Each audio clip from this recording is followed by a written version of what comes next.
नमस्कार दोस्तों, बहुत बहुत स्वागत है आपका मध्य प्रदेश के 27 और 28 फरवरी के करंट अफेयर्स में। पिछले दिनों के सभी करंट अफेयर्स इसमें सम्मिलित कर दिए गए हैं। बहुत सारी कम खबरें रहती जिसकी वजह से कई बार करंट अफेयर्स नहीं बना पाते हैं, और एमपी की तो विशेषकर अभी पिछले करंट अफेयर्स में हमें एक ही खबर मुश्किल से मिली थी। ठीक है, तो शुरुआत करते हैं आज के करंट अफेयर्स की। और यदि बात करी जाए तो यदि हम पीपीएससी प्री की तैयारी 2024 की कर रहे हैं तो एग्जाम गुरुजी में चल रही है 80 टेस्ट की टेस्ट सीरीज जो कि 799 की है। इसमें आपको 60 यूनिट वाइज टेस्ट मिलेंगे, topic wise 10 unit wise 10 FLT मिलेंगी। आप ये टेस्ट मल्टीपल टाइम दे सकते हैं, इसलिए इसके साथ पीडीएफ नहीं दी जा रही है। आप इसको एक बार नहीं 1000 बार दे सकते हैं, और जब चाहे तब से दे सकते हैं। इसका शेड्यूल आप चाहे तो व्हाट्सएप में मंगवा सकते हैं या आपकी ऐप में भी देख सकते हैं, उस पर डला हुआ है। एमपीजीके की बुक लगभग सभी लोगों की भेजी जा चुकी है। कुछ लोगों के जो अभी पिछले 3 दिनों के ऑर्डर्स हैं उनको आज और कल तक में हम कंप्लीट डिस्पैच कर देंगे। 28 हमारा टारगेट है कि जो संडे के बाद से मंडे और ट्यूसडे को हमारे ऑर्डर्स हैं वो सभी के सभी हम उसको 28 तारीख तक क्या करें, कंप्लीट कर दें। पिछले सभी लोगों की जा चुकी है। ट्रैकिंग आईडी आपको सभी को आज की डेट में मैसेज में मिल जाएगी, उसको लेकर के परेशान नहीं होना है। जिनके एड्रेस नहीं आए हैं प्लीज सभी लोग अपने एड्रेस जरूर भेज दें। आगे की शुरुआत करते हैं, और सबसे पहले आज के विचारों के साथ ही बाद में पछतावा करने से बेहतर है एक बार और कोशिश की जाए, वो भी पूरी ताकत के साथ। तो पश्चाताप जैसी चीजों के लिए जगह मत रखिए, अपना पूरा एफर्ट लगाइए और अपने उस एफर्ट पर विश्वास करिए। हमारी जो भी कमियां रह गई हैं अभी तक की, हमें उन सभी को दूर करके हमें अपने संपूर्ण मनोयोग के साथ अपना बिल्कुल पूरा सर्वस्व दे देना है। बेहतरीन मेहनत करनी है, बेहतरीन उत्साह के साथ और खुश होकर के साथ, क्योंकि हम अपने जीवन को बनाने जा रहे हैं। शुरुआत करेंगे आज के पहले प्रश्न के साथ कि भारत धर्म गार्जियन नाम से किस देश के साथ एक संयुक्त सैन्य अभ्यास करता है। तो भारत किसी और के साथ नहीं, धर्म गार्जियन जो करता है ये जापान के साथ करता है, और इसका चल रहा सैन्य अभ्यास राजस्थान में। 5वां संयुक्त सैन्य अभ्यास है ये। धर्म गार्जियन के नाम से किया जाता है। कई बार पेपरों में पूछा जाता है ये किन दो देशों के मध्य होता है। तो ये सालाना सैन्य अभ्यास होता है, और इसमें दोनों देशों की जो टुकड़ियां होती हैं वो शामिल होती हैं। जापान की बात करी जाए तो टोक्यो वहाँ की राजधानी है, मुद्रा वहाँ की येन है। जो वर्तमान में प्रधानमंत्री वहाँ के फूमियो किशिदा है। किशिदा नाम आप याद रखेंगे तो बाकी की चीजें आपको याद रहेंगी। राजकुमार का नाम वहां पर कभी पूछा नहीं जाता, लेकिन नारुहितो याद रखना, 126वें राजा हैं, और इनका रीवा नाम से भी इनको जाना जाएगा जो नारुहितो हैं। आगे की तरफ बढ़ेंगे, बात करेंगे अगले प्रश्न की। तो अगला प्रश्न है हमारा कि फरवरी 2024 में प्रधानमंत्री मोदी ने कितने राज्यों की 11 प्राथमिक कृषि ऋण समितियों की पायलट परियोजना का उद्घाटन किया है। तो इसका राइट आंसर जो होगा ये 11 राज्यों की ही है। तो बात करी जाए तो अभी हाल ही में क्या हुआ, 24 फरवरी को प्रधानमंत्री के द्वारा सहकारी अनाज भंडारण के लिए, किसके लिए, सहकारी अनाज भंडारण एक योजना प्रारंभ की गई जो कि एक पायलट प्रोजेक्ट है। 11 राज्यों की 11 पैक्स कमेटी है, उनमें ये शुरुआत की गई है। और जो सहकारिता मंत्री हैं वर्तमान में वो कोई और नहीं, अमित शाह है जो हमारे गृह मंत्री हैं। तो इसका शुरुआत उन्होंने भारत मंडपम कहाँ पे है, ये दिल्ली में G20 समिट के दौरान इसको बनाया गया था। तो देखिए ऐसा क्या है कि ये दुनिया की सबसे बड़ी एक अन्न भंडारण योजना है। सरकार का उद्देश्य ये है कि जो पैक्स है इसको हम नाबार्ड के साथ, जो कि हमारे कृषि से संबंधित, एग्रीकल्चर से संबंधित पूरी जो उसकी परियोजनाएं होती है उसको देखता है, इसको साथ में मिला करके क्या किया जाए, संचालित किया जाए। इस तरह बहुत सारे जो छोटे और सीमांत किसान होते हैं जिनके पास छोटे छोटे टुकड़ों में जमीनें होती हैं उनको बहुत ज्यादा लाभ होगा। नाबार्ड ने क्या किया है, इस परियोजना के लिए एक पूरे के पूरे हमारे राष्ट्रीय स्तर पर एक कॉमन सॉफ्टवेयर बनाया है। ठीक है, और इसको टेक्निकली क्या करेंगे कि क्योंकि डेटाबेस एक अच्छी तरह से मेंटेन हो सकता है, तो इसका एक फायदा ये होगा कि जो हमारे देश भर में जो पैक्स कमेटी बनाई जा रही हैं, ये केंद्र सरकार की योजना है, उसके अंतर क्या होगा कि उनको उनकी आवश्यकताएं पता चलेंगी कि जो ये छोटे किसान होते हैं, सीमांत किसान होते हैं, इनको परेशानियां क्या जाती हैं। उन डेटाबेस में जब तैयार किया जाएगा तो उनसे क्या फायदा होगा कि जो पैक्स से जुड़े हुए लोग होंगे तो उसके हिसाब से सरकार क्या करेगी, उनको वो सुविधाएं प्रदान करेगी। और बड़ी बात यह है कि ये लगभग 700 लाख मीट्रिक टन की दुनिया की सबसे बड़ी भंडारण योजना है। अगले 5 वर्षों में 1.25 लाख करोड़ की लागत से पूरी की जाएगी। और इसमें किसानों को फायदा ये होगा कि जो उनकी उपज होती है, जो अन्न होता है, उसका भंडारण करेंगे, और जब उनको अपनी जरूरत होगी तो उसको सही समय में बेचने में उनको क्या मिलेगी, मदद मिलेगी। और साथ ही वो बैंकों से ऋण लेने में भी उनकी मदद मिलेगी। तो सबसे बड़ी जो समस्या जाती है वर्तमान में किसानों की, वो ये जाती है कि उनके पास भंडारण की सुविधा क्या होती नहीं होती। जैसे उनका जो खेत होता है वहाँ पे जब उनका अनाज पकता है, तो आपने देखा होगा मैक्सिमम, यदि आप ग्रामीण क्षेत्र से जुड़े हुए हैं, तो वो उनके पास घर उतने नहीं होते कि वो उसका भंडारण कर सकें। तो वो क्या करते हैं, उसको तुरंत उनको ये रहता है कि कितनी जल्दी से हम उसको कहाँ पहुंचाएं, मंडी में पहुंचाएं। और जब भी किसी भी चीज का उत्पादन होता है, उस समय पे उस प्रोडक्ट के रेट डाउन होते हैं। सब्जियों से लेकर के आप किसी भी एग्रीकल्चर फूड्स में जाओ तो सभी जगह यही चलता है। एक तो ये प्रॉब्लम होती है, तो उनके पास भंडारण नहीं होता तो वो मंडियों में भेजते। दूसरे उनके पास एक समस्या ये होती है कि ये चक्र कहीं ना कहीं तैयार होने के पीछे, कि उनके पास हर किसान क्या करता है, इसमें इस रबी में कर्ज लेता है और उसको अगली रबी में पूरा करने की एक क्या करता है, मानसिकता के साथ कार्य करता है, क्योंकि उनके पास इतना धन नहीं होता। कई बार जो हमारे यहाँ छोटे किसान होते हैं उनके साथ ये समस्या जाती है। तो जब उनको भंडारण की समस्या खत्म हो जाएगी तो एक बार वो अच्छे दाम का क्या करेगा, इंतजार करेगा, मार्केट में जाएगा, बार्गेनिंग करेगा। देखिए सीधी सीधी बात है, किसान है अन्नदाता, ये जो शब्द बना दिया गया है ये उसके लिए बहुत भारी पड़ रहा है। उसको हमें व्यापारी बनाना ही पड़ेगा। यदि आपको किसानों को आगे बढ़ाना है तो आपको उसको व्यापारी बनाना पड़ेगा। और जब तक वो स्वयं को व्यापारी नहीं बना लेता, उसके लिए मूलभूत आवश्यकताएं हैं कि उनके पास भंडारण होना चाहिए। उनको छोटे मोटे ऋण में जो साहूकारों के होते हैं उनमें फंसना नहीं चाहिए। उनके पास अच्छे बीज होने चाहिए और उनको मार्केट की एक समझ होनी चाहिए। उनको पता होना चाहिए कि वर्तमान में आवश्यकता क्या है, किसमें अच्छा रेट चल रहा है, मैं उसका उत्पादन करूंगा। उसके लिए जो जो आवश्यकता है उनको क्या किया जाए, उपलब्ध कराया जाए। तो इसी क्रम में ये एक योजना है सरकार की। तो अभी सरकार ने क्या किया है कि जो 11 राज्य हैं उनके जो 11 प्राथमिक कृषि ऋण समितियां हैं, जिनको हम लोग पैक्स बोलते हैं, ठीक है, जो प्राथमिक कृषि ऋण उपलब्ध कराती हैं, तो सहकारी जो हमारी समितियां होती हैं उनके साथ मिलकर के इसको विश्व की सबसे बड़ी अनाज भंडारण योजना का पायलट प्रोजेक्ट प्रारंभ किया है। आप देखिएगा जैसे ही योजना प्रारंभ होगी बहुत बड़ा लाभ मिलने वाला है। तो सरकार का जो मेन उद्देश्य है कि सहकार से समृद्धि कार्यक्रम, इसके अंतर्गत इसमें अनाज स्टोरेज लाए गए हैं। अभी इसको प्राइमरी, यदि पैक्स का आपसे फुल फॉर्म पूछा जाए तो आप ध्यान में रखना, प्राइमरी एग्रीकल्चर क्रेडिट सोसाइटी, ठीक है। और साथ ही में क्या, जब गोदाम बनेंगे तो उनकी जो बुनियादी सुविधाएं होंगी उनको उपलब्ध कराया जाएगा। सरकार ने इसके लिए बाकायदा 1,500 करोड़ का बजट किया है।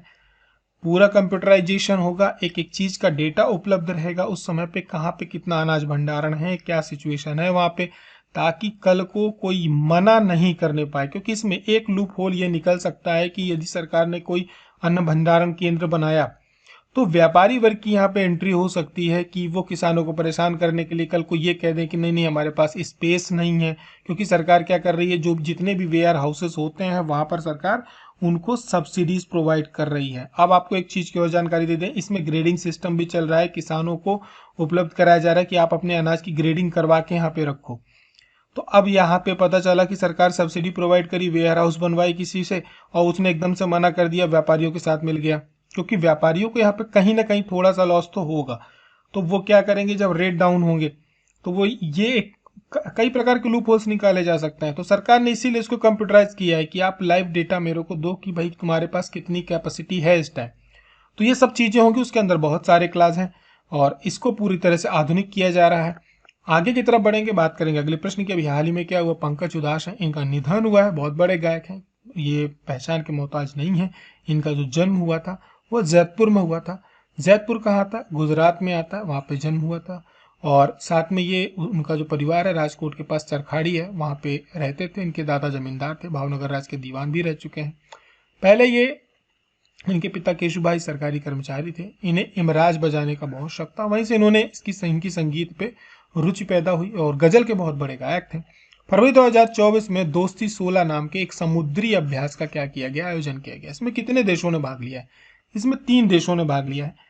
थोड़ा सा खबरों में है, आपको पेपर में इसको थोड़ा सा ध्यान में रखना होगा। वो इसलिए क्योंकि इसमें मालदीव सम्मिलित था, श्रीलंका तो था ही इसमें, बांग्लादेश इसमें पर्यवेक्षक के रूप में था। श्रीलंका के भारत के साथ साथ मालदीव के थोड़े से रिश्ते इस समय खटास में चल रहे हैं, फिर भी वो इस युद्धाभ्यास में सम्मिलित हुआ। नौसेना का युद्धाभ्यास है, 16वें नंबर का ये था। आगे की तरफ बढ़ेंगे, बात करेंगे एक अच्छे प्रश्न की। मध्य प्रदेश से जुड़ा हुआ प्रश्न है कि मध्य प्रदेश में नर्मदा नदी में स्टेच्यू ऑफ वननेस से स्टेच्यू ऑफ हमारे यूनिटी तक एक क्रूज सेवा चलाई जाएगी। ये कितने किलोमीटर की होगी? तो ये जो होगी 130 किलोमीटर की होगी। इस प्रश्न को कई प्रकार से पूछा जा सकता है कि जो मध्य प्रदेश में क्रूज सेवा चलने वाली है किस नदी पे चलने वाली है, तो ये ध्यान में रखना है। कहाँ से कहाँ तक चलाई जाएगी इसको भी ध्यान में रखना है। तो देखिए, एक बहुत अच्छा प्रोजेक्ट है, आने वाले समय में बढ़िया प्रोजेक्ट है ये। टूरिज्म के क्षेत्र में मध्य प्रदेश बहुत शानदार कार्य कर रहा है। तो उसी में आगे बढ़ते हुए मध्य प्रदेश में जो हमारा ओंकारेश्वर है, नर्मदा नदी, वहां पे बन रहा है स्टेच्यू ऑफ वननेस, जो कि आदिगुरु शंकराचार्य पे समर्पित है। स्टेच्यू ऑफ यूनिटी हमारे देश के लौह स्तंभ सरदार वल्लभ भाई पटेल के लिए, ये दोनों नर्मदा नदी के किनारे है। तो यहाँ से आपकी क्रूज सेवा उपलब्ध रहेगी और इसका फायदा ये होगा कि ये नर्मदा नदी में हमारा पूरा का पूरा ये 130 किलोमीटर तो चलेगी, लेकिन इसके आसपास जो हमारे ग्रामीण क्षेत्र है वहां के पर्यटन को इससे बहुत बढ़ावा मिलेगा। तो ग्रामीण अर्थव्यवस्था में आपको इसको आने वाले समय में काफी एक प्रभाव देखने को मिल सकता है। और टूरिज्म जो होता है वो एक ऐसा क्षेत्र है, देखिए, जहां पर मिनिमम इन्वेस्टमेंट के साथ मैक्सिमम प्रॉफिट क्या किया जा सकता है, कमाया जा सकता है। तो गुजरात सरकार से इसमें बात चल रही है और क्रूज का संचालन जल्द से, हालांकि बात लगभग पूरी हो चुकी है, प्रक्रिया चल रही कि किस प्रकार से क्या क्या सुविधाएं होनी चाहिए, सिक्योरिटी भी देखी जाएगी। तो इसमें लगभग 190 किलोमीटर का सड़क मार्ग और 130 किलोमीटर के जल मार्ग की यात्रा होगी। 3 रात और 4 दिन की यात्रा होगी। आप सभी लोग नर्मदा के आसपास के जो हमारा प्राकृतिक सौंदर्य है, जैव विविधता है, वो सब चीजें देखने को मिलेंगी। और 2025 तक स्टेच्यू ऑफ यूनिटी तक क्रूज का संचालन किया जाएगा। लेकिन इसके साथ साथ क्या है कि नर्मदा जो है हमारे मध्य प्रदेश के बहुत जो अच्छे एक टूरिस्ट स्पॉट हॉटस्पॉट हैं वहां को कनेक्ट करती है। ओंकारेश्वर है आपका, महेश्वर है आपका, ठीक है, और इतने इसके किनारे किनारे जितने भी एक अच्छे पर्यटक स्थल है उन सभी को क्या करेगी सरकार, वहां पर भी कनेक्टिविटी क्या करेगी, बढ़ाएगी। तो इन्हीं क्रम में चंदेरी के जो राजघाट बांध है इसको उत्तर प्रदेश के देवघर से भी जोड़ने की योजना चल रही है कि इसको हम यूपी की तरफ लेकर के जाएं। तो मध्य प्रदेश में चंदेरी के पास राजघाट बांध को उत्तर प्रदेश के देवघर से जोड़ने की चल रही है। साथ में ये अंतर राज्य की लंबी एक सेवा होगी। अब साथ ही में जबलपुर के पास जो बरगी बांध है वहां से मैकॉल रिजॉर्ट से मंडला जिले तक 3 दूनी क्रूज सेवा, तो पूरी की पूरी क्रूज सेवाएं चलाई जानी है। और स्टेच्यू ऑफ यूनिटी की बात करी जाए तो गुजरात के वडोदरा में है, नर्मदा जिले के पास, नर्मदा जिले में स्थित सरदार सरोवर बांध 3.5 किलोमीटर के नीचे की तरफ राजपीपला के जो साधु बेट नामक द्वीप है वहां पर स्थित है। 182 मीटर ऊंची सरदार वल्लभ भाई पटेल की प्रतिमा है, खड़ी हुई प्रतिमा है। 31 अक्टूबर 2018 को प्रधानमंत्री ने उनकी 143वीं जयंती पर जो इसका अनावरण किया था, अब तक ये पूरे विश्व की सबसे ऊंची प्रतिमा मानी जा रही है। स्टेच्यू ऑफ वननेस हमारे खंडवा में ओंकारेश्वर तीर्थ में मधानता पर्वत पर स्थित है। आदि गुरु शंकराचार्य की 108 फीट की है, खड़ी हुई प्रतिमा है, ऊंची प्रतिमा है। और इसको स्टेच्यू ऑफ वननेस यानी एकात्मवाद का उन्होंने संदेश दिया था, उन पर आधारित ही प्रतिमा है। अगला एक बहुत अच्छा प्रश्न, निम्न में से कहाँ केंद्रीय इको टूरिज्म का सेंटर बनाने की योजना चल रही है? मध्य प्रदेश में जो योजना चल रही है हमारे यहाँ कूनो नेशनल पार्क में चल रही है। कूनो नेशनल पार्क में क्या है कि एक कार्य योजना बनाई जा रही है। अभी हाल ही में हमारे जो केंद्रीय पर्यावरण मंत्री हैं भूपेश पटेल, वो आए हुए थे, उन्होंने इसका यहाँ पे पूरा लेखा जोखा रखा है। उसका कारण ये है कि हम मध्य प्रदेश ने जो अभी लगातार इको टूरिज्म में बहुत सारे अवार्ड पाए हैं और बहुत अच्छा एक्सपीरियंस रहा है। चाहे हमारे यहाँ का पेज हो, चाहे हमारे यहाँ का बांधवगढ़ हो, यहाँ सभी पे टाइगर रिजर्व जो जितने भी होते हैं वो उनको सुरक्षा की दृष्टि से बनाया जाता है, टाइगरों को प्रोटेक्ट किया जाता है, बहुत सारी चीजें होती हैं। लेकिन मध्य प्रदेश के जो है स्पेशली जो हमारे 4 से 5 टाइगर रिजर्व हैं, यहाँ पर टूरिज्म को बहुत अच्छा प्रमोट किया गया। तो यानी केंद्र सरकार का बहुत सारा खर्चा बच जाता है सिर्फ टूरिज्म, जो टूरिस्ट वहां आते हैं उनके माध्यम से। तो इसकी वजह से अब सरकार क्या कर रही है कि वो एक तरह से जो हब बन रहा है उसको और आगे बढ़ाने के लिए हमारे यहाँ इको टूरिज्म केंद्र की क्या की जा रही है, स्थापना की जा रही है। चीता पुनर्स्थापना पूरे भारतवर्ष में कूनो से शुरू हुआ और दुनिया में एक सफल प्रोजेक्ट ये माना जा रहा है। तो कूनो को इको टूरिज्म का क्या किया जाएगा, हब बनाया जाएगा। और जो केंद्रीय इको टूरिज्म केंद्र है उसकी भी यहाँ पर क्या की जाएगी, स्थापना की जाएगी। वर्तमान में 21 चीता हैं और इन हमारे देश में जो है जितने भी इको टूरिज्म केंद्र हैं उनकी जब पूरी के पूरे क्षेत्रों की गणना की गई है तो उनमें देश में कुल 10 वन्य क्षेत्र को इसमें चिन्हित किया गया है। लेकिन इन 10 में से 3 जो है मध्य प्रदेश में है। एक तो हमारा कूनो नेशनल पार्क हो गया, दूसरा हमारा गांधी सागर हो गया, तीसरा हमारा नौरादेही हो गया। ये तीनों जो है एक अच्छे हॉटस्पॉट आगे चल करके टूरिज्म के लिए बन सकते हैं। और सरकार की कोशिश चल रही कि अफ्रीका और नामीबिया से जल्द जो गांधी सागर है यहाँ पर भी चीतों को बसाया जाए। और प्रधानमंत्री ने भी इस बार की जब बाघ जनगणना जारी हुई थी तो उन्होंने अपने जन्मदिन पर एक बिग कैट अलायंस जारी किया था। 97 कंट्रीज को उसमें जोड़ा गया था। और इसमें क्या जो जितने भी हमारे कैट्स प्रजाति के जीव होते हैं उनको क्या किया जाएगा, संरक्षित किया जाएगा। तो देश में 5 बिग कैट उपलब्ध है। इन पांचों को बचाने के लिए पायलट प्रोजेक्ट रूप में कार्य किया जा रहा है। 2 बिग कैट हमारे देश में नहीं पाए जाते, बाकी के सभी यहाँ पे है। चीते की पुनर्स्थापना में मध्य प्रदेश ने अच्छा कार्य किया है। गांधी सागर में भी अफ्रीका और नामीबिया से चीते लाए जाएंगे, लगभग बात पूरी हो चुकी है। इसके साथ साथ एक प्रोजेक्ट एलिफेंट भी शुरू किया जा रहा है जो को मध्य प्रदेश से भी जोड़ा जा रहा है। और इस प्रोजेक्ट के लिए हमारे यहाँ गज मित्र बनाए जाएंगे। आगे की तरफ बढ़ेंगे, बात करेंगे 7वें प्रश्न की कि किन 2 शहरों को जोड़कर ट्विन सिटी के रूप में विकसित करने की योजना है। तो 2 है, भोपाल और इंदौर, जिनको जोड़ करके ट्विन सिटी क्या की जाएगी, डेवलप की जाएगी। तो जब भोपाल और इंदौर को जोड़ा जाएगा तो उज्जैन, इंदौर से उज्जैन और उज्जैन से देवास, फिर भोपाल से विदिशा, भोपाल से सीहोर लगा हुआ है रायसेन, इन सभी को 2047 तक ट्विन सिटी के रूप में विकसित किया जाएगा। इसका फायदा ये होगा कि ट्विन सिटी का मतलब ये है कि 2 शहरों को आपस में कनेक्ट करना, यहाँ के क्षेत्र में इंडस्ट्रियल कॉरिडोर बनाना, वहाँ से जो टूरिज्म से रिलेटेड हॉटस्पॉट है उनको बनाना, वहाँ पे जो एग्रीकल्चर से रिलेटेड चीज़ें होती हैं उनको डेवलप करना, हाईवेज बनाना, लॉजिस्टिक बहुत अच्छा करना। तो एक पूरा का पूरा यहाँ पे एक तरह से आप ये कहो कि इंडस्ट्रियल इन्वायरमेंट फ्रेंडली चीज़ें वहाँ पर होंगी। तो इसका फायदा ये होगा कि वहाँ पे रोजगार बहुत तेजी से डेवलप होगा, निवेश बहुत अच्छा होगा।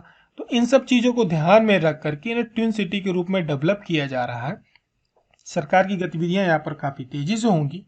अब साथ ही साथ प्रधानमंत्री ने क्या किया है कि 41,000 करोड़ रुपए की अभी रेल परियोजनाओं का वर्चुअली शुरुआत करी थी, जिनमें से बहुत सारे रेलवे स्टेशनों का पूरे भारतवर्ष में क्या किया जाना, कायाकल्प किया जाना, उनको नए तरीके से बनाया जाना। तो मध्य प्रदेश के 33 रेलवे स्टेशनों को इसमें सम्मिलित किया गया है। और साथ ही में आरओबी जबलपुर जो हमारा रेल मंडल है उसके 2 और भोपाल रेल मंडल का 4 आरओबी सम्मिलित किए गए हैं। आरओबी का मतलब ये होता है कि मानव युक्त जो फाटक होते हैं उनको बनाना, यानी अंडर बाईपास बनाना, ठीक है। तो साथ ही में आगे की तरफ बढ़ेंगे, बात करेंगे अगले प्रश्न की जो हमने आपसे पिछले दिनों पूछा था कि निम्न में से किस जगह श्रीनाथ जी मंदिर है। हालांकि आशीष ने, जो आशीष जामरा है हमारे साथी हैं, इन्होंने बहुत अच्छा उत्तर दिया था और बहुत सारी चीजें इन्होंने आपको यहाँ पर जानकारी दे दी है। साथ में राजकुमारी हैं, इन्होंने भी सारी चीजें बता दी हैं। तो हमने एक छोटा सा प्रश्न पूछा था कि श्रीनाथ जी मंदिर कहाँ पर है। सामान्य सी जानकारी थी, आप उत्तर दे सकते थे राजगढ़। लेकिन आप आज की डेट में जो लोग करंट अफेयर देख रहे हैं और वो जब इन फैक्ट्स को पढ़ेंगे तो इससे जुड़े हुए मुझे ऐसा विश्वास है कि आप गलतियां नहीं करेंगे। और ये जो प्रश्न पूछने की हमारी एक प्रक्रिया है, ये पिछले वर्ष जो हमने करंट अफेयर लाया था उसमें भी लगातार रही है। और मजेदार बात यह है कि अभी कराधान की परीक्षा में 2 प्रश्न उसमें से आए हैं जो हमने यहाँ पे लगातार पूछे, डायरेक्ट। इनडायरेक्ट तो पिछले पीएससी में भी कई प्रश्न ऐसे आए हैं जो कि हमने आपसे पूछे हैं, वो इनडायरेक्टली जो आप लोगों के द्वारा फैक्ट्स दिए जाते हैं वहां से उठा लिए गए। तो ऐसा नहीं है कि ये हमें ऐसा लगता है कि आ जाते हैं डायरेक्ट, नहीं। हम एक फैक्ट्स जो होते हैं उससे जब एक प्रश्न ढूंढते हैं तो उससे जब 10 से 12 फैक्ट्स हमें मिलते हैं तो पेपर उतने में से ही बनेगा ना।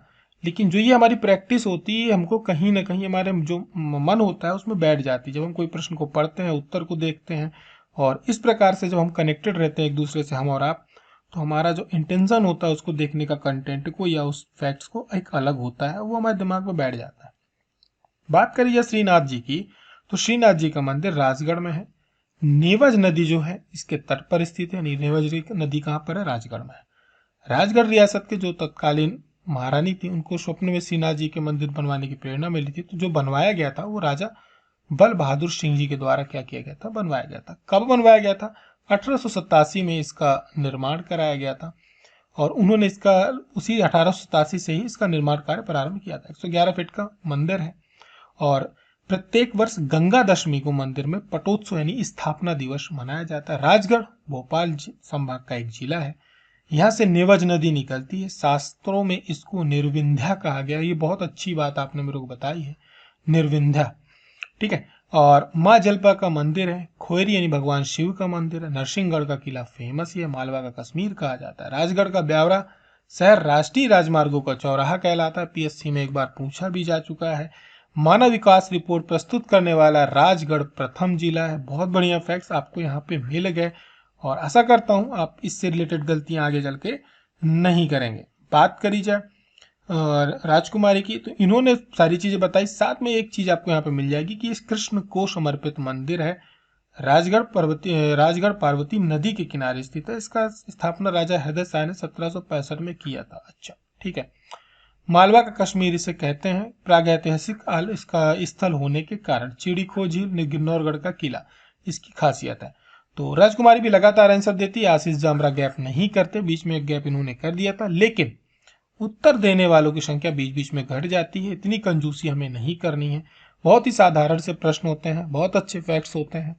एक बार आपके लिखने की प्रैक्टिस हो गई, आप जीवन भर इस चीज को आप याद रखोगे कि आपको मुख्य परीक्षा में उतनी प्रैक्टिस नहीं करनी पड़ी थी। चलिए आगे बढ़ेंगे और बात करेंगे अगले प्रश्न की। क्षेत्रफल के अनुसार मध्य प्रदेश का सबसे बड़ा अभ्यारण्य कौन सा है? अभ्यारण्य का नाम बताना है, कब आया था ये बताना है, इसकी विशेषता क्या है ये बतानी है, और वहां से जुड़ी हुई कोई 2-4 बातें उस जिले की या जिस जिले में आता है तो उसके बारे में बतानी है। कमेंट करके आंसर जरूर देना है और करंट अफेयर पसंद आता है तो जरूर उसको शेयर करना नहीं भूलना। एक दोस्त को करो आप, लेकिन जरूर किया करो। साथ में आप सभी को बता दूं कि करंट अफेयर में अब हमें जो अभी तक लेके चल रहे थे कि हमें 10 प्रश्न प्रति करंट अफेयर में लेके आने, ये वाला सिस्टम हमने छोड़ दिया है, क्योंकि कई बार 5 से 6 तो मिल जाते हैं, लेकिन वो 3 से 4 ढूंढने में 2 से 1.5 से 3 घंटे 2-2 घंटे लग जाते हैं। क्वेश्चन समझ में आना बंद हो जाता है, किसको बनाए। खबरें होती हैं लेकिन वो आपके काम की या जो हमारा एग्जाम होता है उसके परसेप्टिव से अच्छी नहीं होती हैं, इसलिए नहीं लेके आना। जबरदस्ती की चीजें हमें अपने करंट अफेयर्स में नहीं रखनी, टू द पॉइंट हमारे एग्जाम पॉइंट ऑफ व्यू से वो चीज होनी चाहिए। हमारी कोशिश ये रहेगी। करंट अफेयर पसंद आएगा तो आपको शेयर करना नहीं भूलना। जिनकी बुकलेट्स नहीं पहुंची हैं वो आज या कल तक में पहुंच जाएंगी, लेकिन मेरी आप सभी से रिक्वेस्ट है कि काफ़ी संख्या है जिनके अभी हमारे पास एड्रेस नहीं आए हैं, उनके नंबर बाय डिफ़ॉल्ट या तो बंद हैं या तो ऐप में जो उन्होंने डाल रखे तो उसको यूज नहीं कर रहे। आप सभी लोग अपने नंबर व्हाट्सअप जरूर करते हैं, बाकी हमारी तरफ से आप सभी को टेक्स्ट किए जा रहे हैं। फिर हमारी मुलाकात होती है, तब के लिए अपना ध्यान रखें। जय हिंद, जय भारत।